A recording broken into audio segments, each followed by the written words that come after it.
மாமா வந்துட்டாரு. வாங்க மாமா. ரொம்ப வேலையா தம்பி? ஆமாத்த. எவ்வளவு நேரமா கால் பண்ணிட்டு இருக்கேன். நான் செஞ்சிட்டு இருக்க வேலையை முடிச்சிட்டு வரேன்னு நான் சொன்னல கங்கா. இவளுக்கு துணி எடுக்க போகணுங்கிறா, அதுக்கு தான் உனக்கு போன் பண்ணிக்கிட்டே இருந்தா. ஆ, ஹோ. என்ன ஓ கிளம்பலாம்ல? இப்போ வா. சரியா போச்சு.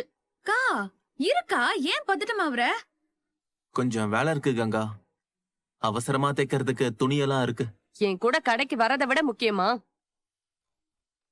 தம்பி இப்பதானே வந்திருக்கு, சாப்பிட கூட இல்ல, அதுக்குள்ள புரிஞ்சு தள்ளுற.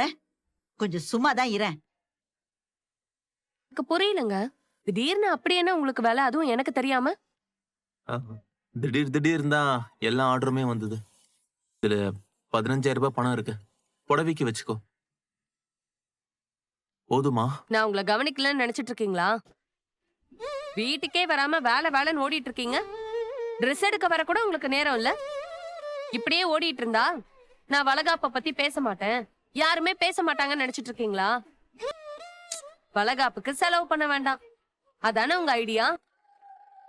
மாமா நானே உன்னை பார்க்கணும்னு நினைச்சிட்டு இருந்தேன்ப்பா. அவ ஏதோ கடுப்புல பேசுறா மாமா, நீங்க எதுவும் கண்டுக்காதீங்க. அது பரவாயில்லப்பா. எனக்கு ஒரு உதவி பண்றியா? செய்யன்னு சொல்லுங்க மாமா, ஏன் உதவின்லாம் கேக்குறீங்க?